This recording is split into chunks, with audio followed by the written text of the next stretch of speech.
एक समय की बात है। एक छोटे से गांव में एक लड़का रहा करता था। वह बहुत बड़े सपने देखता था और अपने लक्ष्यों की प्राप्ति के लिए निरंतर प्रयास करता था, परंतु उसके पास ना ही उसका कोई दोस्त था और ना ही कोई गाइड करने वाला।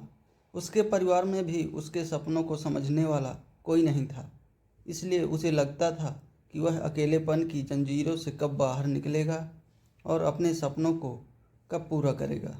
फिर भी उसने निरंतर प्रयास किया और अपनी आत्मविश्वास की आवाज़ को बुलंद किया।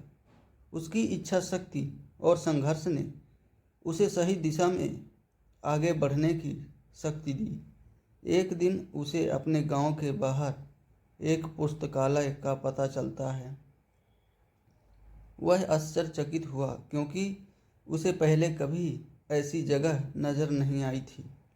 धीरे धीरे उसने उस पुस्तकालय के दरवाजे पर कदम रखा।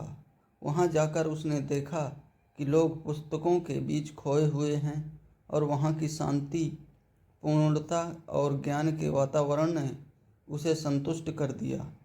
अपनी उत्कृष्टता को पहचानते हुए उसने यह निर्णय लिया कि वह पुस्तकालय में समय बिताएगा।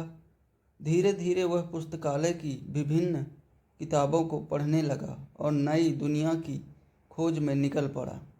दिन बीतते गए और उसका ज्ञान दिन प्रतिदिन बढ़ता गया और वह अच्छे लेखकों और दर्शकों के साथ रिश्ते बनाने लगा। इसी के साथ उसने लिखने का भी मन बना लिया। उसने कई लेख लिखे, जिसमें से उसका एक लेख प्रकाशित हुआ और उसे अवसर मिला अपने लेखकीय कौशल को दुनिया के सामने प्रदर्शित करने का।